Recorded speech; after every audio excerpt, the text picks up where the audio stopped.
की उपस्थित છે સાથે ભારતીય રાષ્ટ્રીય કોંગ્રેસના પ્રવક્તા અને ગુજરાતના ઇલેક્શનના મીડિયા પ્રભારી માનનીય આલોક શર્માજી છે, આદરણીય પૂર્વ સાંસદ એવા અમારા સંદીપ દીક્ષિતજી અત્રે અહીંયા ઉપલબ્ધ છે અને ઉપસ્થિત છે, અને હિરેનભાઈ બેનકર પ્રવક્તા પણ ઉપસ્થિત છે।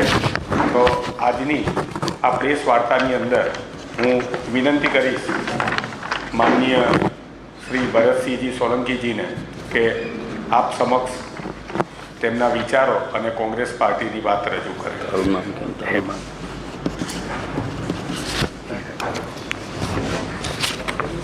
हाँ पहला के पछी हाँ तो वाँधो नहीं, पहला करिए।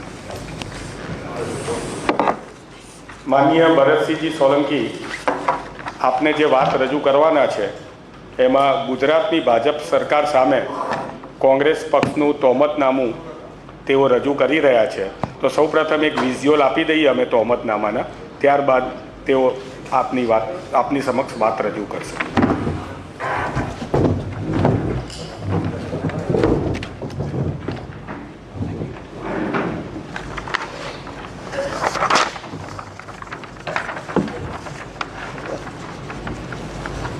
तो आप जो ये बैलेंस दीजिए।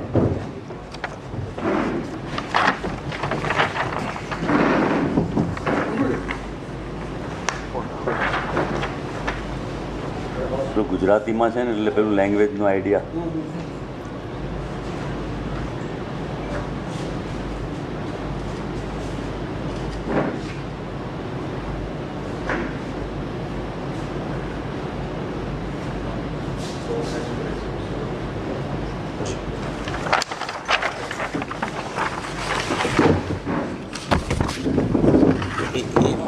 અહીંયા લા ભાઈ કેમ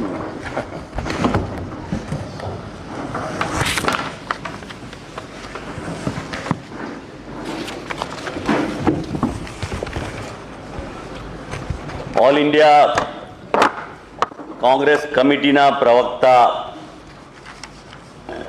सन्माननीय भाई आलोक जी, पूर्व सांसद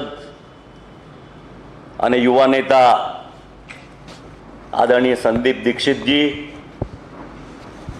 અમારા ગુજરાતના મીડિયા કન્વીનર માનનીભાઈ હેમાંગભાઈ, હિરેન બેંકરજી અને આપ સૌ મીડિયાના મિત્રો, ચૂંટણીના પડઘમ વાગી રહ્યા છે અને जनता जनार्दन पोतानु मन धीमे धीमे बनावी रही है, त्यारे आम जोवा जईए तो प्रजा बधी ज वस्तुओं खूब सारी रीते जाणे छे, एने खबर छे, अनुभव्युं छे, एटले जाणकारी करता अनुभव ए मोटी वस्तु छे कोई पण निर्णय करवा माटे। पर तेम छतांय राजकीय पक्ष तरीकेनी अमारी भूमिका प्रजाने जनताने जागृत करवानी, साची वात रजू करवानी, एना भागरूपे कांग्रेस आ भारतीय जनता पार्टीनी सरकार सामे तोहमतनामું लईने आवी छे। मारी दृष्टि अमे आ तोहमतनामું ए टेम्पररी फिनोमिना है। हवे मांड एक महीनो रह्यो छे अने एक महीना पछी प्रजाना जनताना आशीर्वादथी कांग्रेस पक्षनी सरकार आवशे एटले आ तोहमतनामामां जे वातो अमे करी छे एने बदले अमारे प्रजाना कल्याण माटे, एना प्रगति, एना विकास, एनी सुखाकारी माटेना काम करवानो वारो ए प्रजा अमने आशीर्वाद आपीने प्रजा अमने आगळ लावशे अने अमे ए प्रमाणे आ चूंटणीओ पहला प्रजाने जनताने योग्य थवा माटे अमारो पूरो पुरुषार्थ अने प्रयत्न करी रह्या छे। पर तेम छतांय आ जे गाळो छे કારણ કે આપણે જાણીએ છીએ ભારતીય જનતા પાર્ટીની નીતિ ગુમરાહ કરવાની, લોકોને બીજી દિશામાં લઈ જવાની. મુખ્ય મુદ્દા જેના કારણે આપણે અંગ્રેજોને અહીંથી હાંકી કાઢ્યા ભારતમાંથી અને આ દેશના લોકોનું કલ્યાણ, એની ગરીબી, એનું દુઃખ, એનું શિક્ષણ, એનું આરોગ્ય, એનું જનજીવન, એની માથાદીઠ આવક, એ મુદ્દાઓ પરથી ધ્યાન બીજે ફેરવવા માટે ભારતીય જનતા પાર્ટી બધી જ રીતે બધા જ હથકંડા અપનાવવાની છે. ત્યારે મૂળ મુદ્દાઓ પર ફોકસ કરવા માટે આજે આ તહોમતનામું અમે મૂકી રહ્યા છે, રજૂ કરી રહ્યા છે. ભારતીય જનતા પાર્ટી મોટી મોટી વાતો કરે, જીડીપીની વાત કરે, ડેવલપમેન્ટની વાત કરે, અને હમણાં તો ડબલ એન્જિનની વાત કરવા માંડે છે. સિંગલ એન્જિન ફેલ ગયું, સરકાર બદલી કાઢી વિજય રૂપાણીની, મુખ્યમંત્રી ગયા, નાયબ મુખ્યમંત્રી ગયા, આખી કેબિનેટ ગઈ, પાછું બીજું એન્જિન લગાડ્યું ભૂપેન્દ્રભાઈનું. હવે એમની જોડે કદાચ ડબલ એન્જિનમાં એમના CR પાટીલ હોઈ શકે, ડબલ એન્જિનના ભાગરૂપ, કે એમના એન્જિનને ધક્કો મારવા માટે. કારણ કે પહેલું એન્જિન ના ચાલે તો બીજું એન્જિન એને ધક્કો મારે, એવી સ્થિતિની આ એમની સરકાર છે. આપણે જે જોયું, ગુજરાત એક બહુ જ પ્રોગ્રેસિવ સ્ટેટ રહ્યું, અને જ્યારે મુંબઈ રાજ્યમાંથી બંને છૂટા પડ્યા, મહારાષ્ટ્ર અને ગુજરાત, એ બધાને એમ હતું કે મુંબઈ કેપિટલ મહારાષ્ટ્રમાં જતું રહ્યું, ગુજરાત પાસે બહુ કોઈ એવી વ્યવસ્થા નથી, બહુ સારું નથી. સૌરાષ્ટ્રનો વિસ્તાર છે, ઉત્તર ગુજરાત છે, કચ્છનું રણ છે, થોડો ઘણો ભાગ ચરોતર અને દક્ષિણ ગુજરાતને છોડતા આ ગુજરાત મહારાષ્ટ્રની હરણફાળ કેવી રીતે ભરી શકશે? પણ મને આનંદ અને ગૌરવ એ વાતનો છે કે ગુજરાતની જનતા જનાર્દન અને પ્રજાએ જે પ્રકારે કોંગ્રેસને સમર્થન અને આશીર્વાદ આપ્યા, અને એના નેતૃત્વએ જીવરાજભાઈ મહેતાથી શરૂ કરીને 1960થી આ ગુજરાતની સર્જનની પ્રક્રિયા એટલી ઝડપથી શરૂ કરી, અને ગુજરાત ધીરે ધીરે ધીરે કરતાં ખૂબ આગળ આવ્યું.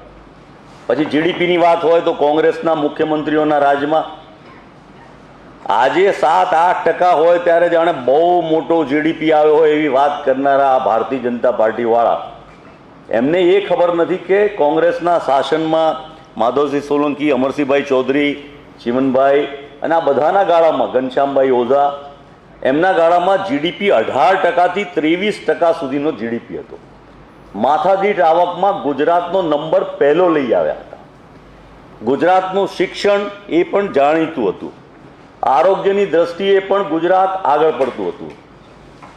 ઉદ્યોગ વેપાર ધંધા શરૂ કરવા માટે GIDCOની સ્થાપના કરીને મોટા ઉદ્યોગની સાથે સાથે નાના અને મધ્યમ ઉદ્યોગો ગુજરાતમાં અનેક જગ્યાએ એના સેન્ટર થયા, GIDC થયા. અને એકલા સેન્ટર નહીં, પણ એની સાથે ઇન્ફ્રાસ્ટ્રક્ચરની સાથે ફાઇનાન્શિયલ સપોર્ટ, GSFC, GIIC અને બીજા ઇન્સ્ટિટ્યુશનો ઊભા થયા જે આખા દેશમાં અગ્રેસર હતા. અને એ જમાનાની કોંગ્રેસની સરકારોએ જાપાનની સાથે બરાબરી કરી શકવા માટેની ઇન્ડસ્ટ્રીયલ થિંક ટેન્ક શરૂ કરી, અને ગાંધીનગર જેવામાં સૌથી પહેલો ઇલેક્ટ્રોનિક ઝોન શરૂ કરવામાં આવ્યો કે જે પોલ્યુશન ફ્રી હોય. આ બધી જ શરૂઆત એ કોંગ્રેસના શાસનમાં થઈ. ગુજરાતના મૂળ પાયાના ઉદ્યોગો, textile, intermediates, colours, dyes, pig iron, diamond, આ તમામમાં કોંગ્રેસ ખૂબ અગ્રેસર રહ્યું. અને આ અમદાવાદ શહેર આપણું એ વિશ્વમાં ભારતનું માન્ચેસ્ટર તરીકે ઓળખાતું હતું. અનેક લોકોને રોજગારી પૂરી પાડતું હતું. વેપાર ધંધામાં અમદાવાદ શહેર ખૂબ ખેલખેલાટ અને ખૂબ સુંદર ચાલતું. અને એના પછીની પણ બાકીની કેમિકલ ઇન્ડસ્ટ્રીઝ આવી, ઇલેક્ટ્રોનિક્સ, ક્રાઉન ટીવીની જ્યારે શરૂઆત થઈ ત્યારે બધાને એમ લાગે ક્રાઉન ટીવી મેળવવા માટે પડાપડીને લાઈન થતી, એ શરૂઆત ગુજરાતે કરી હતી. અને એ કરવામાં કોંગ્રેસની સરકારોએ ઇન્ફ્રાસ્ટ્રક્ચરલ ઇન્ડેક્સ બી એક જ બારી પરથી ઉદ્યોગ માટેના તમામ પરવાનાઓ મળી જાય અને ઉદ્યોગ શરૂ થઈ શકે એની શરૂઆત ગુજરાતની કોંગ્રેસની સરકારે કરી હતી. શિક્ષણ એટલું સરળ અને સારું હતું. દીકરીઓને જ્યાં જેટલું ભણવું હોય, કેજીથી ડૉક્ટર, પીએચડી, આર્કિટેક્ટ જેટલું ભણવું હોય એનો છાત્રાલય, હોસ્ટેલ, ખાવા પીવા રહેવાનો તમામ ખર્ચ કોંગ્રેસની સરકારો ભોગવતી હતી.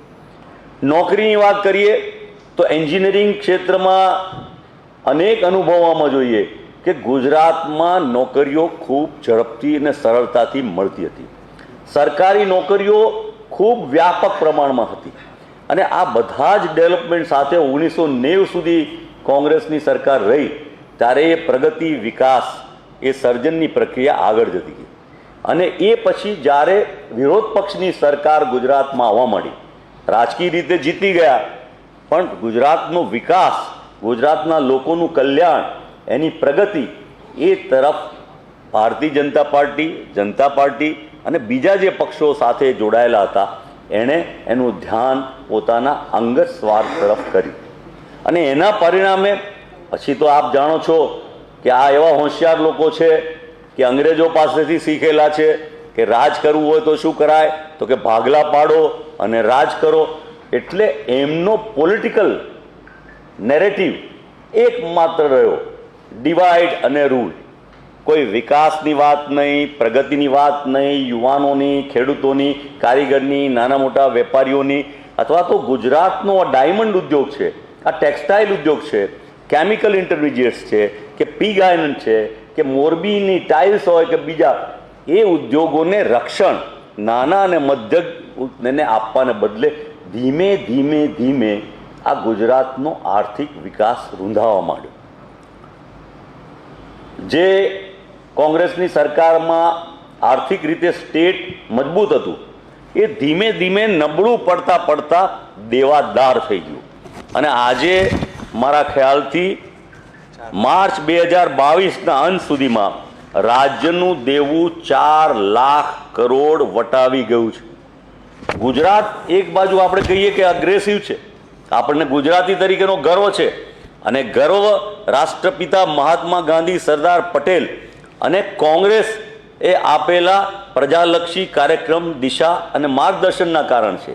અને પ્રજાનો રિસ્પોન્સ પણ એવો રહ્યો. પણ ધીરે ધીરે ધીરે અને આટલું બધું દેવું કરીએ તો કેટલી મોટી રોજગારી ઊભી થાય, કેટલો બધો વિકાસ થાય, ઇન્ફ્રાસ્ટ્રક્ચર કેટલા બધા થાય, પણ એને બદલે એવું કંઈ ખાસ દેખાય નહીં. મત લેવા માટે નર્મદાના નામે મોટી મોટી જાહેરાતો કરવામાં આવે અને નર્મદાનું પાણી કચ્છમાં પહોંચાડીશું, સૌરાષ્ટ્રમાં પહોંચાડીશું, ઉત્તર ગુજરાતમાં પહોંચાડીશું. પણ અનેક વિસ્તારો એવા છે કે જ્યાંથી નર્મદા પસાર થઈ રહી છે, પંચમહાલ ને દાહોદ જિલ્લો કે મધ્ય ગુજરાતના આદિવાસી ને એવા વિસ્તારો, ત્યાં પણ પાણી આપી શકતી નથી એવી આ સરકાર છે. પીવાના પાણીના પ્રશ્નો હલ કરી શકતી નથી, શિક્ષણના પ્રશ્નો હલ કરી શકતી નથી, એવા અનેક પ્રશ્નો. ત્યારે તમને પહેલાં તો એમ થાય કે કોંગ્રેસ ભાજપની સામે આ તહોમતનામું કેમ લઈને આવી? એ ફંડામેન્ટલ પ્રશ્ન છે. તો આ એક અંગ્રેજીમાં એને ન્યૂ નોર્મલ થિયરી કહે છે. શું? તો કે ન્યૂ નોર્મલ થિયરી પોલિટિકલ સાયકોલોજીમાં ન્યૂ નોર્મલનો ઉપયોગ ભારતીય જનતા પાર્ટી વારંવાર કરે છે, બહુ કરે છે. જે કંઈ પણ ખોટું હોય એને એ હદ સુધી કરે કે લોકો એ વાતને નોર્મલ લાગવા માંડે. પેટ્રોલનો ભાવ, ગેસના બાટલાનો ભાવ કોંગ્રેસના શાસનમાં થોડો વધે ત્યારે તોફાન તોફાન તોફાન, બૂમરાળ, કાગારાળ મચાવે. અને એટલે છાપાઓ અને મીડિયામાં એ રોજ આયા કરે કે કોંગ્રેસના શાસનમાં ભાવ વધારો, મોંઘવારી. અને એવો જ દાખલો આપણને યાદ છે કે આ જે ન્યૂ નોર્મલ થિયરી છે એ ભૂતકાળમાં પણ વાપરતા હતા ચૂંટણીઓના ટાઈમમાં કે ઇન્દિરાજી એમની સામે આ થયું, આટલા લોકો પક્ષ છોડીને જતા રહ્યા, આટલા લોકો જતા રહ્યા. આજે ન્યૂઝપેપરમાં, એ વખતે તો ન્યૂઝપેપરો હતા, આજે આ ખૂણામાં આપે, એના એ ન્યૂઝ પાછલા પાને આપે, પછી એના એ ન્યૂઝ વચ્ચેના પાના આપે. એટલે લોકોના મનની સાયકોલોજીમાં એમ થાય, ઓહો કેટલા બધા લોકો કોંગ્રેસ છોડી રહ્યા છે. એવા જ ન્યૂઝ આવા વિકાસ માટેના, મોંઘવારી માટેના, બેરોજગાર માટેના શરૂઆતના તબક્કે જ્યારે કોંગ્રેસનું યુપીએ સરકારનું શાસન હતું ત્યારે આ ભારતીય જનતા પાર્ટી આ ન્યૂ નોર્મલ થિયરીની વાત કરતી હતી. અને આજે એ જ પેટ્રોલ ડીઝલના ભાવ 65 રૂપિયેથી વધીને રોજ પેલા 25 પૈસા 30 પૈસા એવા વધ્યા હોય, હવે રૂપિયો 2 રૂપિયા વધતા વધતા 100 રૂપિયા પહોંચ્યા. ગેસના બાટલાનો ભાવ 1000-1100 ઉપર પહોંચ્યો અને છતાં પ્રજાને લાગે આ તો નોર્મલ છે. આંદોલન પ્રતિકાર એને બદલે પ્રજા ટેવાઈ જાય એવી મનોવૈજ્ઞાનિક new normal થિયરીનો Bharatiya Janata party ઉપયોગ કરી રહી છે. ત્યારે આપણે લોકોને એ કહેવા માંગીએ છીએ, ભારતીય જનતા પાર્ટી શું કહે છે કે હમણાં મોરબીના પુલમાં માનો કે જે લોકો માર્યા ગયા તો કે 200 ને બદલે 400 જણા ચડી બેઠા એટલે પડ્યો ને મરી ગયા.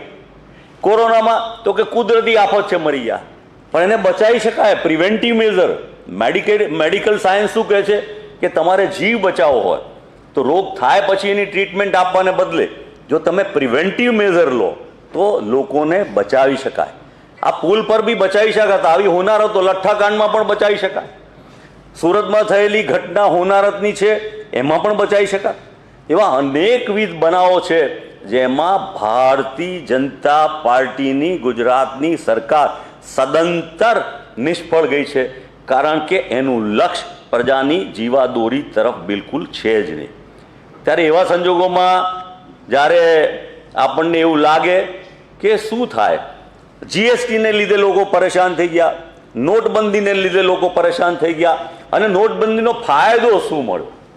ભારતીય જનતા પાર્ટીને હું એમ પૂછવા માંગુ છું, એના નેતૃત્વને, એના સૌ લોકોને, કે તમે નોટબંધી કરી અને એના માટેના તમે મુદ્દાઓ બતાવતા હતા કે આ 5 મુદ્દા છે, ટેરરિઝમ અટકાવવા માટે, કાળા બજાર અટકાવવા માટે, ભ્રષ્ટાચાર અટકાવવા માટે, આ બધું કરવા માટે બતાવો તો ખરા કે તમે આમાંથી શું કરી શક્યા. પણ આ એમની થિયરી દ્વારા એમને ઉલટાનું કાળા બજારિયાઓને રક્ષણ આપવું હતું, એને લાભ અપાવવો હતો, અને એટલા માટે આ થિયરી લઈ આવ્યા, ફેરફાર લઈ આવ્યા, 1000ની નોટ કેન્સલ કરી અને 2000ની નોટ લઈ આવ્યા. કોઈ તર્ક તો સમજાવે કે આનો ફાયદો શું? ત્યારે આ બધી વાતોને લોકોના મગજ પર, લોકો કયા બિચારા છે આ ન્યૂ નોર્મલ થિયરીને કારણે, અરે હોય ભાઈ હવે 1000 એટલે સારું થયું ને 2000ની નોટ આવી, તો 2000ની નોટમાં કાળું નાણું સંગ્રહી શકાય કે 1000ની નોટમાં કાળું નાણું વધારે સંગ્રહી શકાય? અને પહેલાં તો એવું લાગ્યા કે સેટેલાઇટથી પણ એ નોટને પકડી શકાશે અને જોઈ શકાશે. આ કેવી વાતો ભારતીય જનતા પાર્ટી લઈ આવે છે. બીજા બધા ઘણા બધા મુદ્દાઓ છે. એ મુદ્દામાં ગરીબીમાં વધારો થયો, અહીંયા ગરીબીની રેખાની નીચે જીવનારા લોકો, એને 27 વર્ષના શાસનમાં કંઈ ઝાઝો સુધારો ના કરી શક્યા. કોંગ્રેસે જે ગરીબ લોકો હતા, ગરીબીની રેખાની નીચે હતા, એમાંથી બહાર કાઢ્યા અને એની ઉપર લઈ જઈને મધ્યમ વર્ગમાં લઈ આવ્યા. સરકારી નોકરીઓ, કામકાજ, નાના મોટા ઉદ્યોગ ધંધા. અને અમે તો એટલા માટે હેપીનેસ ઇન્ડેક્સની વાત કરી. આજે હેપીનેસ ઇન્ડેક્સમાં મને લાગે છે કે સૌથી નીચામાં નીચે તળિયે આ ગુજરાતીઓને ભારતીય જનતા પાર્ટી લઈ ગઈ છે.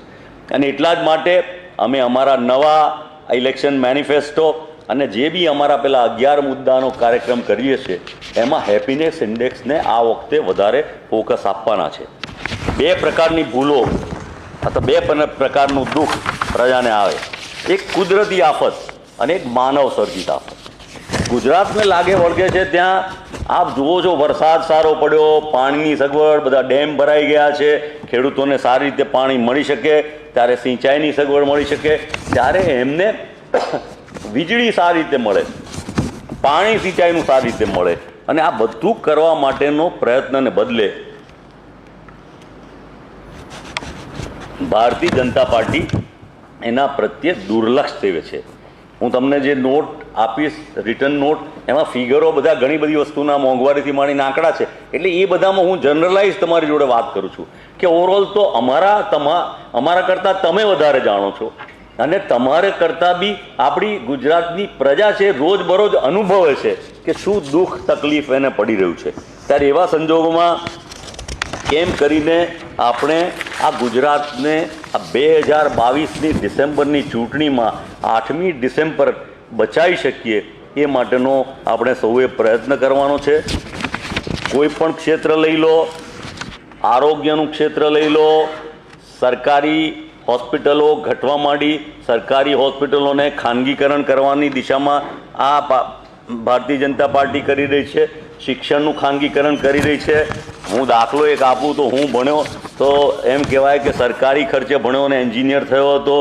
500 રૂપિયા 6 મહિનાની ફી, વર્ષની 1000, 5 વર્ષની એન્જિનિયરિંગમાં 5000, જમવાના 150 રૂપિયા, 12 મહિને 1800 રૂપિયા, રહેવાના 150, એટલે ફરી 1800 રૂપિયા, એટલે 9000, 18 અને 5 23,000માં હું એન્જિનિયર થઈ ગયો હતો.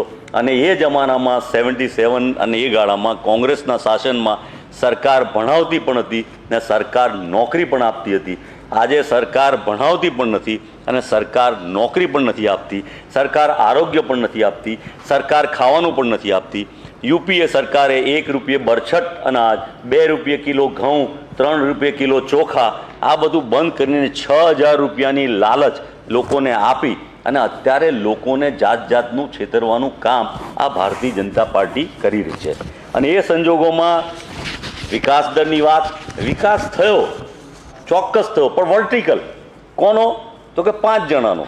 એમનો વિકાસ પહોંચી ગયો એકદમ અદ્ધર.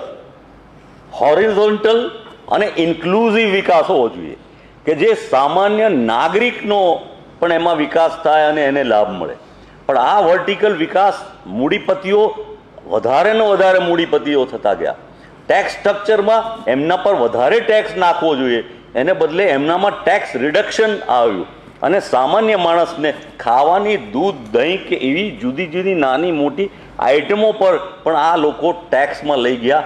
એ એવી અનેકવિધ રીતે પ્રજાને હેરાન કરવાનો આ ભારતીય જનતા પાર્ટીનો પ્રયત્ન છે. કાયદો અને વ્યવસ્થાની સ્થિતિ બહુ હોશિયાર લોકો છે. અંગ્રેજો કરતાં હોશિયાર ગણું છું. અંગ્રેજો પકડાઈ જતા ને એટલે પ્રજા એની સામે વિદ્રોહ કરતી, ક્રાંતિ કરતી અને લડાઈ કરતી.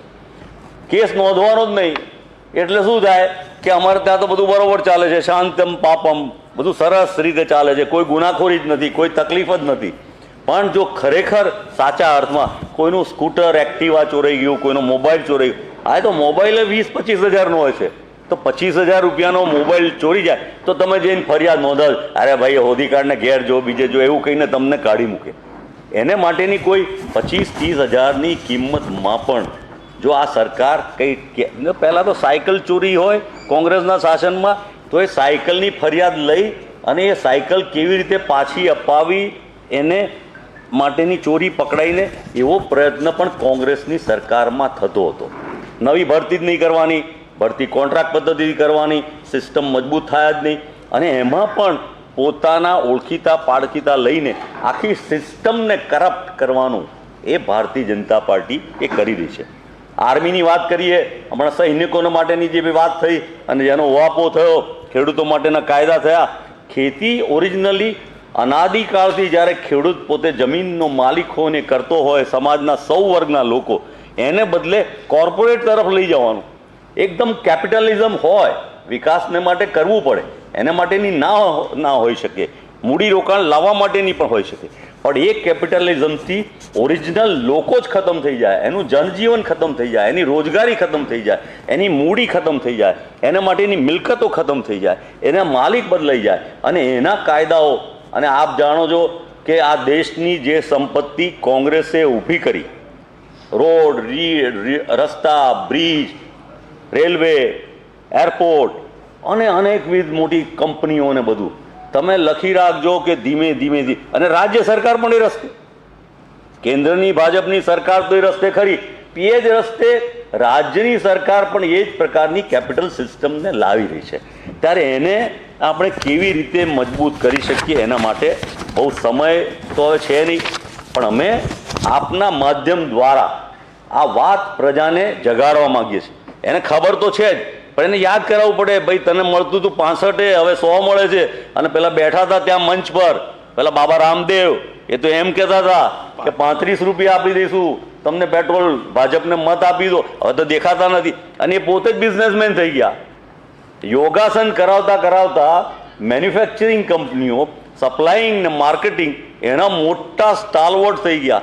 તો વિચાર કરો કે જેનો રાજા વ્યાપારી તો એની પ્રજા ભિખારી, એ એવી એક કહેવત છે. ત્યારે આ ભારતીય જનતા પાર્ટી જે અંગ્રેજોએ દેશને લૂંટ્યો એના કરતાં વિશેષ લૂંટવાનું કામ કરે છે. અને એટલા જ માટે રાહુલજીએ જે ભારત જોડો યાત્રા શરૂ કરી છે કન્યાકુમારીથી કાશ્મીર સુધીની, અને જે મહાત્મા ગાંધીના શુભ આશયથી એ જમાનામાં ભારત જોડોનું કામ ચાલતું હતું, અને આ દેશના પ્રાણ પ્રશ્નો બેકારી, ભ્રષ્ટાચાર, રોજગારી અને આ બધા કામોમાંથી આ દેશને મજબૂત કરીને બહાર લાવવા માટે ભારત જોડો અને ગુજરાત જોડો, ગુજરાત જોડાઈ જશે. આ ભાગલા પાડોની નીતિને રોકી શકીશું અમે તો ગુજરાતના વિકાસ તરફ. અને આ જે તહોમતનામું અમે લઈને આવ્યા છીએ એ તહોમતનામાનો જવાબ આ આવનારી ડિસેમ્બરની ચૂંટણીમાં 8મી ડિસેમ્બરે પ્રજા આશીર્વાદ આપીને તહોમતનામાનો જબરજસ્ત જવાબ આપશે. एक बार हिंदी में ले लेते हैं, उसके हिंदी बाद में ले ले बाद में सर, एक ये हो जाने तो फिर हिंदी में आप करने जो के बाद- पूछना वो पूछ लीजिए. You may ask anything. हाँ तो जे भी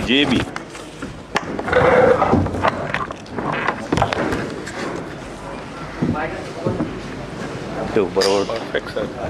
हैं? बहुत बहुत धन्यवाद भरत भाई. तमाम पत्रकार बंधुओं का स्वागत. सम्मानित मंच, आज जैसा कि आप जानते हैं कि गुजरात प्रदेश कांग्रेस कमेटी की तरफ से और हर एक गुजराती कांग्रेसी की तरफ से एक चार्जशीट भाजपा सरकार जो 27 साल से यहाँ गुजरात को हर तरह से खोखला करने पे लगी है, हर तरह से बंधक बनाए हुए है, राजनीतिक तौर पर भी, प्रशासनिक तौर पर भी. उसके जो रिजल्ट हैं 27 साल के, उसकी एक मानगी चार्जशीट के रूप में आप लोगों के सामने भरत भाई ने अभी रखी. ये एक जो पेज है ये पूरे गुजरात के 27 साल के काले चिट्ठे के लिए अपने आप में काफी. सबसे ऊपर जो पहला फोटो इसके अंदर नजर आ रहा है वो मोरबी का है, मोरबी के पुल का. और मोरबी अपने आप में भ्रष्टाचार और ठेकेदारी प्रथा और कमीशन खोरी का सबसे बड़ा उदाहरण है. हिंदुस्तान में इससे बड़ा कोई उदाहरण मिल नहीं सकता. जो सरकार कहती है हमने बहुत विकास कर दिया, मोरबी का जो अस्पताल जिसके अंदर कुछ दिन पहले तक कुत्ते घूम रहे थे और उसके मोदी साहब आए तो मुन्ना भाई एमबीबीएस में जैसे हॉस्पिटल का काया पलट हुआ था, वैसा मोरबी के अस्पताल का किया गया. ये एक फोटो अपने आप में बहुत बड़ी है जो पूरे के पूरे मॉडल की पोल खोलती है. दूसरी फोटो इसी के अंदर है, कोरोना जिसके लिए मोदी साहब बार बार आकर डंका पीटते थे, कोरोना का मिसमैनेजमेंट. जो हिंदुस्तान ऑक्सीजन, इंजेक्शन, दवा और वैक्सीन का वर्ल्ड का लार्जेस्ट प्रोड्यूसर है, उस देश के अंदर 50 लाख से ज्यादा मौतें हुई और मात्र गुजरात में 4 लाख से ज्यादा मौतें हुई. उससे बड़ा मिसमैनेजमेंट, कुप्रबंधन कोई हो ही नहीं सकता है. वो सूरत की शवदाह की भट्टी, गुजरात के लोग जब वोट डालने जाएं तो उसको याद रखें कि किस तरह से वो भट्टी लाल होकर पिघल कर गिर गई. और ये सरकार और इनके जो छत्रप हैं यहाँ के, जो इनके प्रदेश अध्यक्ष हैं जिनके ऊपर 107 केस हैं, वो रेमडेसिविर इंजेक्शन की कालाबाजारी और जमाखोरी करते हुए देखे गए. चार्जशीट इतनी लंबी है, भरत भाई ने बहुत चीजें आपके सामने गिनवाई, क्योंकि 27 साल में बेड़ा गर्क करने के अलावा गुजरात का इन लोगों ने कोई काम नहीं किया. 93-94 में जहां 18% जीडीपी ग्रोथ रेट इस राज्य की थी और 20-21 में आकर वो 1.35 पर भाजपा के शासनकाल में पहुंच गई. कहां 18% की ग्रोथ रेट और कहां 1.5% से भी कम. अगर आपने 27 साल में इतना विकास यहां पर किया था, हम पूछना चाहते हैं कि आज भी लगभग 1.5 से 2.25 करोड़ लोग बिलो पॉवर्टी लाइन गुजरात के अंदर क्यों हैं? गुजरात के अंदर आज भी मलिन बस्तियों की संख्या हिंदुस्तान में तीसरे नंबर पर क्यों है? ये सीधे सीधे भाजपा से सरकार है, इससे सवाल है हमारे। 32% लोग लगभग आज भी गरीबी रेखा से नीचे हैं गुजरात के अंदर, और आपने गुजरात मॉडल को अमेरिका तक बेच दिया। टेलीप्रॉम्प्टर पर भाषण देने से गुजरात की तरक्की नहीं होगी। जिस समय पर मोदी साहब यहां पर मुख्यमंत्री बने, लगभग 10,000 करोड़ का कर्जा था मात्र इस राज्य के ऊपर।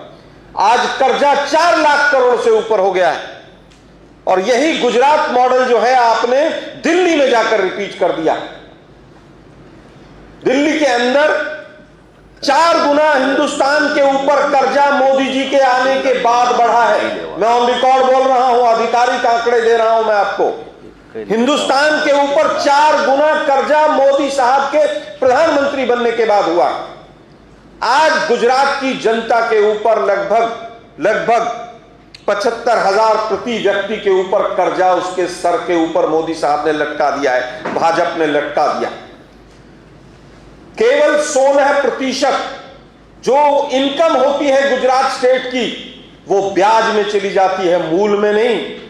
जो कर्जे का ब्याज है केवल, वो ब्याज लगभग 16% है। जब भी किसी भी अर्थव्यवस्था में 6-7% से ज्यादा अगर ब्याज जाता है तो वो हानिकारक होता है, खतरनाक होता है। मोदी साहब और भाजपा बड़ी बड़ी बातें करते हैं, हमने विकास कर दिया। पिछले 5 साल में 6 साल में 22 पेपर लीक हुए हैं। मैं युवाओं से कहना चाहता हूं कि जब भी जाएं वोट डालने के लिए, तो उन पेपर जो लीक हुए थे उनकी अखबार की कटिंग्स को देखकर जाएं कि आपके भविष्य के साथ भाजपा की सरकार ने किस तरह से गुजरात में खिलवाड़ किया। आप मजदूरों की बात देख लीजिए, कोरोना में माइग्रेशन में क्या हुआ, किस तरह से अव्यवस्था हुई। मिनिमम वेजेस में राजस्थान 365 रुपए एक मजदूर को देता है एक दिन का, और गुजरात में 285।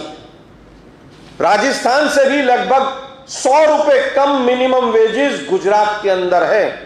आप अपने आप को इंडस्ट्रियल और समृद्ध राज्य कहते हैं। आपने क्या किया? गुजरात की जनता को बड़े बड़े घोटाले दिए, जमीन आवंटन में घोटाला, हम दो हमारे दो की सरकार, और फिर आप डबल इंजन की बात करते हैं। एक इंजन बस्ट होके अपने डब्बों के साथ वर्कशॉप में चला गया है, रूपानी साहब वाला, और दूसरा इंजन जो है वो मोदी साहब की कार के पीछे पीछे भागता रहता है कि कभी खिड़की दरवाजा कहीं से खुले तो मैं उसमें घुस जाऊं। ये इंजनों की हालत है इनकी, और आप डबल इंजन की बात करते हैं। जिस समय पर मोदी साहब मुख्यमंत्री बने थे यहां पर 22 साल पहले, 2 लाख शिक्षित बेरोजगार थे। आज 40 लाख से ज्यादा शिक्षित बेरोजगार हैं। आप कौन सी बेरोजगारी मिटाने की बात करते हैं? 400 रुपए में सिलेंडर बहुत महंगा था और 1150 रुपए में बहुत सस्ता है। हम तो कह रहे हैं मोदी साहब आप आइए, भाजपा वोट मांगे, पटेल साहब जो सीएम है वो वोट मांगे कि हमने नोटबंदी की थी, हमने नोटबंदी पे वोट दो। बहुत हुई महंगाई की मार, अब की बार उनकी सरकार। बहुत हुआ भाई बालिकाओं पर अत्याचार, अब की बार उनकी सरकार। क्या हालत हुई? आज चाइल्ड रेप में अहमदाबाद 6ठे नंबर पर चला गया है क्राइम के मामले में। जो गुजरात बापू की भूमि, सरदार पटेल की भूमि है, जहां पर सब लोग सद्भावना से रहते थे, क्राइम का ग्राफ किस तरह से बढ़ा है। और उसमें सीधा सीधा मैं कहूंगा कि भाजपा की सरकार दोषी है कि जिस भाजपा के प्रदेश अध्यक्ष के ऊपर 107 केस हो, वो क्रिमिनल से क्या लड़ाई लड़ेगी? वो कैसे जमाखोरी को रोकेगी? वो कैसे बैंक के फ्रॉड को रोकेगी? वो कैसे जमीन के आवंटन को रोकेगी, जब पूरी की पूरी सरकार भ्रष्टाचार में पूरी तरह से लिप्त हो? चाहे वो बैंक घोटाले हो, चाहे वो जीएसटीसी और ओएनजीसी का मर्जर हो, सब चीजों में भ्रष्टाचार, ठेकेदारी प्रथा लिप्त है। अभी भी 92 पुल ऐसे सामने आए हैं, 92 ब्रिजेस जो खतरनाक की कैटेगरी में हैं, लेकिन सरकार पूरी तरह से भाषण देने में मस्त है। अभी कल खबर आई कि मोरबी में 2 करोड़ रुपया आवंटन हुआ, खर्च 12 लाख हुए, 6%, 40% प्रॉफिट और 54% कमीशन चला गया भाजपा को। इस पूरे राज्य को जिस तरह से प्रशासनिक तौर पर एक पूर्व प्रशासनिक अधिकारी ने बंधक बना रखा है, यहां पर सीएम की कोई औकात नहीं होती। यहां पर एक पूर्व प्रशासनिक अधिकारी रिटायर्ड आईएएस पूरे राज्य को चलाता है, शाम को रिपोर्ट करता है अपने आकाओं को, दिल्ली में बैठे हुए को। गुजरात की यह हालत कर दी आपने, जो गुजरात इतना समृद्ध था, मैनचेस्टर ऑफ इंडिया। हम जब 80s में पढ़ते थे तो एनसीईआरटी की किताबों में अहमदाबाद का नाम सुना था। आज क्या हालत आप लोगों ने कर दी। बेरोजगारी 3 गुना बढ़ा दी, महंगाई 10 गुना बढ़ा दी, सरसों का तेल 225 रुपए किलो, मूंगफली का उत्पादन लगातार गिर रहा है। 4000 से ज्यादा किसानों ने आत्महत्या कर ली पिछले 5 साल में, और यह भाजपा सरकार गौरव यात्रा निकालती। बेशर्मी की हद देखिए, गौरव यात्रा, 4 लाख कोरोना से मौतें, आंकड़े छिपाने में पूरी सरकार लग गई, और गौरव यात्रा आप लोग निकाल रहे हैं। रेमडेसिविर इंजेक्शन आप अपने घरों में छुपा रहे हैं, और आज गौरव यात्रा निकाल रहे हैं। शिक्षा का क्षेत्र हो, शिक्षा के क्षेत्र में पहला राज्य है गुजरात, नंबर 1, जिसके 6500 के करीब स्कूल बंद हो गए। खोलना तो बहुत दूर की बात, बंद हो गए। 700 से ज्यादा स्कूल इस सियारी, रंगफुल, कलरफुल जो गुजरात मॉडल जिसकी बात करते हैं आप, उसमें 900 के करीब स्कूल ऐसे हैं जिनमें या तो एक क्लर्क है, या एक टीचर है, या एक प्रिंसिपल है, एक कर्मचारी स्कूल के अंदर बैठा हुआ है। 31 मेडिकल कॉलेज हैं गुजरात के अंदर, 31 में से 10 जो है वो केवल सरकारी, 21 प्राइवेट है। 10 में से 9 कांग्रेस ने बनाए, 10 में से 9 कांग्रेस ने बनाए। मात्र एक अटल जी की सरकार ने बनाया था, वो भी प्राइवेट हाटों में इन्होंने, मोदी सरकार ने दे दिया। और आप मेडिकल शिक्षा की बात करते हैं, 90% वैकेंसीज हैं सुपर स्पेशलिटी हॉस्पिटल में जो खाली पड़ी हैं, 90% वैकेंसीज खाली हैं, 28,000 टीचर्स के पद खाली हैं, और आप कहते हैं गौरव यात्रा। किस बात की गौरव यात्रा निकाल रहे हैं आप? रुपया जो है डॉलर की तुलना में 84 पास पहुंचा दिया, इसके लिए देश भुखमरी के इंडेक्स में, भुखमरी के इंडेक्स में नीचे चला गया, इसकी गौरव यात्रा। प्रति व्यक्ति आय, पर कैपिटा इनकम बांग्लादेश से नीचे चली गई। 2 करोड़ रोजगार देंगे, 22.5 करोड़ एप्लीकेशन आई, 7.5 लाख रोजगार दिए। अभी भाजपा सरकार ने एक और इवेंट मैनेजमेंट किया, 75,000 नौकरी महामानव ने दी थी। पूछना चाहता हूं गुजरात में कितनी आई 75,000 में से? लिस्ट जारी करें आप कि 75,000 सरकारी नौकरी का जो झूठा शगुफा भाजपा सरकार ने छोड़ा था, उसमें से गुजरात में कितनी नौकरी आई। पहली सरकार है जिसने नौकरी देने की बजाय नौकरियां छीन ली। जो लोग नौकरी पे थे उनकी नौकरी चली गई। जिसकी 50,000 तनख्वाह थी, आज वो 25,000 पर काम करने को मजबूर है। पूरा एडवर्टीजमेंट, प्रचार प्रसार, 8,000 का विमान। अपनी कोई चीज कम नहीं होनी चाहिए। सरकार मस्त है और जनता त्रस्त है। कोरोना काल की मैंने बात की, शिक्षा की बात की मैंने, क्राइम की बात की मैंने। मोदी साहब बड़ी बड़ी बातें करते, भाजपा बड़ी बड़ी बातें करते, हमने सबको घर दे दिया है और किसान की आय दुगनी हो गई। 2022 आ गया, किसान की आय 32 रुपए प्रति व्यक्ति से घटकर 27 पर आ गई। 5 रुपया उल्टी घट गई। बार बार कहते हैं हमने किसान सम्मान निधि दे दी। अरे 2,000 रुपए देकर आपने उसकी जेब से 15,000 रुपए निकाल लिए। ये भाजपा जो है ये इस तरह के काम करती है, कहती कुछ है और करती कुछ। 75वीं वर्षगांठ होगी भारत की, भाइयों बहनों मित्रों, सबको घर मिलना चाहिए कि नहीं मिलना चाहिए? हम पूछना चाहते हैं कितनों को मिला? कितनी मलिन बस्तियां आपने पलट दी? और अगर आपने 27 साल काम किया तो आपको पर्दे लगाकर अपनी गरीबी, अपनी बेचारी क्यों छुपानी पड़ती है? अहमदाबाद शहर के अंदर भी विदेशी मेहमान आते हैं तब भी आपको पर्दे लगाकर सब कुछ छुपाना पड़ता है। आप ये देखिए कि लगभग 17 लाख लोग आज भी मलिन बस्तियों में रहते हैं गुजरात के अंदर। 17 लाख लोग मलिन बस्तियों में। चाहे वो अर्थव्यवस्था हो, चाहे सामाजिक व्यवस्था हो, सबको चरमरा दिया। रोजगार किसको मिलता है गुजरात में? जिसके नाम पर आरएसएस की चिट्ठी होती है। या तो वो पूर्व राजनयिक की चिट्ठी होनी चाहिए या आरएसएस की पर्ची होनी चाहिए, वरना आपको नौकरी नहीं मिलेगी। नौकरी केवल भाजपाइयों को मिलेगी, बाकी किसी को नहीं मिलेगी। इंडस्ट्री के बारे में भरत भाई ने काफी डिटेल में बताया, मोरबी के बारे में, इंडस्ट्रियल एरियाज के बारे में। मैं दो चीजों पर और ध्यान देना चाहता हूं। यह अकेला राज्य है जिसके अंदर दलितों के ऊपर और आदिवासियों के ऊपर सबसे ज्यादा अत्याचार होते हैं। एक तरफ आप समृद्ध हैं और एक तरफ अत्याचार का ग्राफ लगातार बढ़ रहा है। 17% भूमि ऐसी है गुजरात की जो एरिया ट्राइबल एरियाज है, और बजट का मात्र 2% वो देते हैं। आज भी स्टैच्यू ऑफ यूनिटी पर मोदी जी बड़े बड़े भाषण तो दे सकते हैं, लेकिन पड़ोस में जो कई किलोमीटर में आदिवासी हमारे भाई रहते हैं, उनको न नौकरी दी, जो ना उनकी जमीन लेने के बदले में जो वायदे थे वो वायदे पूरे हुए, ना उनका कंपनसेशन पूरा हुआ। भाषण देने से अगर देश चलता होता तो कोई भी भाषण देकर आगे चला जाता। एससीज के ऊपर लगातार जिस तरह से खबरें आती हैं, वो क्यों होता है?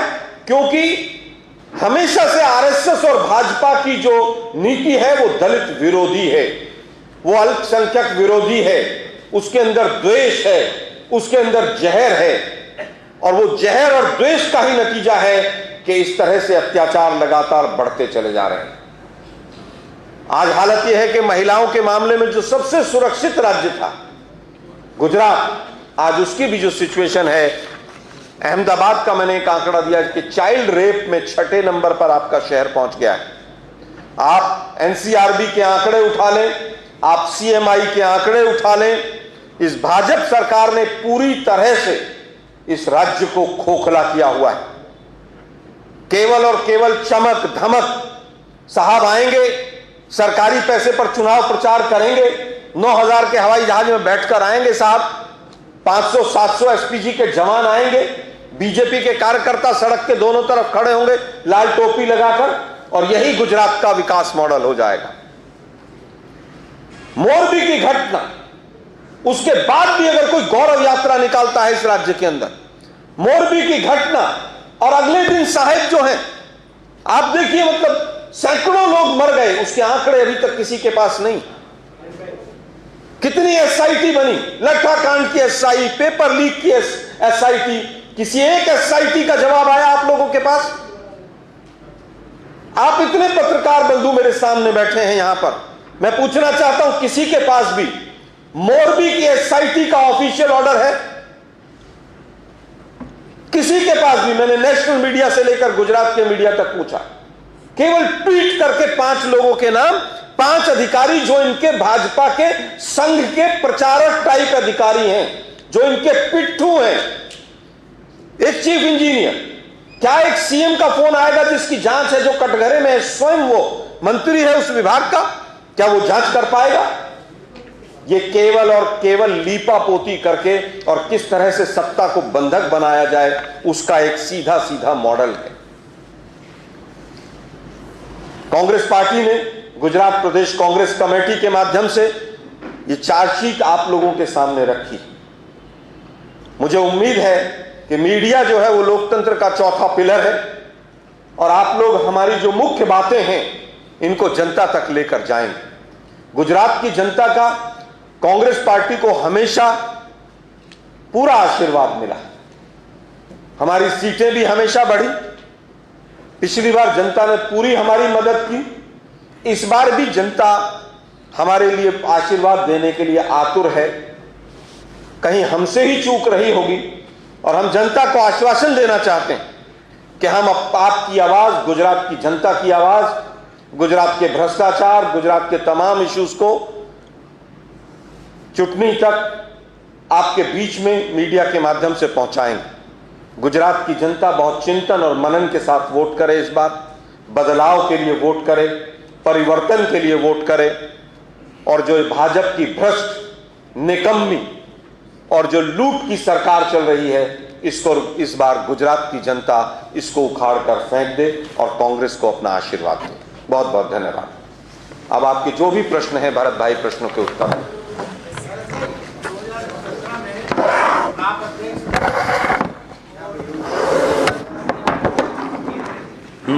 ऐसा क्या हुआ कि आगे 2017 में पर ही अटक गए और अब की बार ऐसा क्या माहौल और मुद्दे हैं कि आप सत्ता में आ रहे हैं 125 के साथ? 2017 में अटक गए, हमारी जिम्मेदारी जरूर कुछ होगी, थोड़ी आपकी भी होगी, क्योंकि मीडिया परसेप्शन बनाता है। तो लास्ट दिनों में जो परसेप्शन को बदला गया, पर इस बार हम उन कमियों को ठीक करके आने वाले समय में हमने हमारे पुराने अनुभव से और ये पिछले 5 साल के अनुभव से खाली बीजेपी की कमियों को नहीं, लेकिन गुजरात की जनता की क्या अपेक्षाएं हैं, क्या इच्छाएं हैं, वो होप को कार्यान्वित करके सचमुच में हम उसको अच्छी सरकार देने का प्रयत्न करने वाले हैं। ભરતભાઈ, જનતા ઉમેદવારોને વોટ બી આપે છે અને જીત્યા પછી એ ઉમેદવાર બીજે જતા રહે છે, એના માટે તમે શું કરશો? મોટા ભાગે આ બની રહ્યું છે ભારતીય જનતા પાર્ટી દ્વારા મનુષ્યમાં રહેલી નબળાઈઓ, ઈર્ષા, લાલચ, લોભ, એને કોન્સોલિડેટ કરીને ભારતીય જનતા પાર્ટી રાજકારણ કરે છે। મેં કહ્યું કે અંગ્રેજો ગયા અને આ નવા અંગ્રેજો આવ્યા, એટલે પહેલાં તો ભાગલા પાડો, લાલચ આપો, ડરાવો, ધમકાવો, એ કંઈ ને કંઈ કરીને અમે પસંદગી કરીએ છીએ ત્યારે તો બધા ચોક્કસ કહે છે કે અમે પાર્ટી નહીં છોડીએ અને કામ નહીં કરીએ, એટલે મીન્સ કે આવું કંઈ નહીં કરીએ। અને એટલા માટે આ વખતે પૂરતી કાળજી લેવાનો પણ પ્રયત્ન કરીએ છીએ। પણ ચૂંટણી જીતવા માટે કોઈ એક પેરામીટર કે લોયલ્ટી, પોપ્યુલારિટી, કાર્યક્ષમતા, કમિટમેન્ટ ટુ ધ આઈડિયોલોજી, જેમાં બિલ્ડિંગ બનાવવા 500 આઇટમ જોઈએ। હવે ચૂંટણી જીતવા 1, 2, 3, 4, 5 એનાથી ચૂંટણી જીતી શકાય નહીં। એટલે બધું કરીને પણ આ વખતે અમે ઉમેદવારોની પસંદગી અમારી પાર્ટી બહુ સારી રીતે કરવાની છે। કાર્યકરોમાં પણ ઉત્સાહ સારો છે। અને તમારા પ્રશ્ન પૂછો એ પહેલાંનો એનો જવાબ આપી દઉં કે કોંગ્રેસમાં જૂથવાદ બહુ છે, એમ કે હરીફાઈ છે। કોંગ્રેસ આ વખતે જીતી જવાની છે, સરકાર રચવાની છે, એટલે બધાને એમ છે કે અમને ટિકિટ મળે અને અમે લડીએ અને અમે જીતીએ, એટલા માટે કોમ્પિટિશન છે। ભરતભાઈ, કેન્દ્રીય નેતાઓ વખતે ચૂંટણી લડે છે, અમીબેન યાજ્ઞિકની પણ ટિકિટ આપવામાં આવી, તમે પણ કેટલાકથી લડો વિવાદ છે, ઉષા ચૌધરી પણ ખેડ બ્રહ્માથી લડશે। કોણ? ઉષા? હા, તો સિનિયર નેતાઓ પણ આ વખતે ચુનાવી મેદાનમાં ઉતરશે, ખાસ ભરતસિંહ સોલંકી લડશે કે નહીં આ વખતે? પાર્લામેન્ટરી બોર્ડ નક્કી કરે, હજુ તો કોઈ મને તો કંઈ ખબર નથી। એમ ગયા વખતે તો હું પ્રમુખ હતો, પણ કદાચ મને ટિકિટ નહીં આપી હોય એટલે નહીં લડ્યો હોવો, કે સવાલ એ નથી આવતો। કોણ લડે એ પાર્ટી નક્કી કરશે, પણ ગુજરાતની હિતમાં, ગુજરાતના ભલા માટે, ગુજરાતને સારી સરકાર મળે અને બધા સાથે મળીને ગુજરાતની પ્રજાનું કલ્યાણ કરે એવા ઉમેદવારોને કોંગ્રેસ પાર્ટી પસંદ કરશે। લોકશાહીમાં ચૂંટણી લડવી અને લડાવી એ બંને પ્રક્રિયા ઇમ્પોર્ટન્ટ છે, એટલે બંને કરી શકાય, તમે શું કરશો? તમારે શું ઈચ્છા? બંને કરી શકાય। હું પ્રચાર પણ કરી શકું, ગુજરાતમાં કરું જ છું। અત્યારે પરિવર્તન સંકલ્પ યાત્રામાં આપણે જોયું હશે તો છેલ્લા 7-8 દિવસથી કન્ટિન્યુઅસ અંબાજીથી શરૂ કરી અને આખું ઉત્તર ગુજરાતમાં ફરવાનું ચાલે છે, અને અહીંથી પણ નીકળીને ફરી પાછું પરિવર્તન યાત્રામાં જોડાઈ જવા। તમે આલોકજી, એક સવાલ, તમે બંને સાથે છો, આમ આદમી પાર્ટી વાળો વિવાદ થયો હતો, એમાં સ્પષ્ટતા શું છે? ગઠબંધન થશે નહીં થાય? ભરતભાઈ, આલોકભાઈ બંને સાથે છે, ભરતભાઈ શું કહેશો? અમારી ઉદયપુરની ચિંતન સંકલ્પ શિબિર હતી, એમાં પોલિટિકલ એફેર કમિટીમાં હું પણ હતો, અને એમાં એવું નક્કી કર્યું કે લાઇક માઇન્ડેડ પાર્ટીઝ સાથે કોંગ્રેસ કામ કરશે। એ આ જનરલાઇઝ વાત મારી હતી, પણ આમ આદમી પાર્ટી એવી પાર્ટી છે કે જે પ્રજાના કલ્યાણ કરતાં પોતાની જ વાતો કરે છે અને છેતરપિંડી કરે છે। એની સાથે કોઈ પણ જાતનું જોડાણ કરવું નહીં, મદદ લેવી નહીં, મદદ દેવી નહીં, એ બાબતનો નિર્ણય નહીં। એટલા માટે જ્યારે અહીંયા આવી ત્યારે શરૂઆતથી મેં કહ્યું હતું કે આમ આદમી પાર્ટી ગાંધીજી વિરોધી છે, સરદાર પટેલ વિરોધી છે. ગાંધીજીના ફોટા એણે પંજાબમાં સરકારી કચેરીઓમાંથી કાઢી લીધા છે. ગુજરાતનું, દેશનું અને દુનિયાનું અપમાન કર્યું છે. અને જે સરદાર પટેલે દેશના રજવાડાઓ એકત્રિત કરીને દેશને એકત્રિત કરવાનું કામ કરતા હતા, એને બદલે ખલિસ્તાનવાદીઓ જેવા લોકોનું પણ સમર્થન લઈને ભાગલાવાદી લોકોનો ટેકો લે છે. એવી પાર્ટીને ગુજરાતમાં કોઈ પ્રકારનું સ્થાન હોઈ શકે નહીં.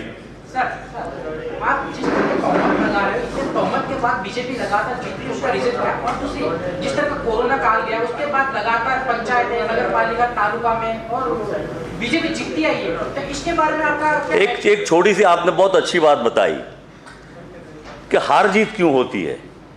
अच्छा आदमी हार जाता है और ऐसा आदमी जीत जाता है. जो जैसे हमारे आलोक जी ने बताया कि उनका अध्यक्ष कैसा है, रेमडेसिविर इंजेक्शन उसके सामने.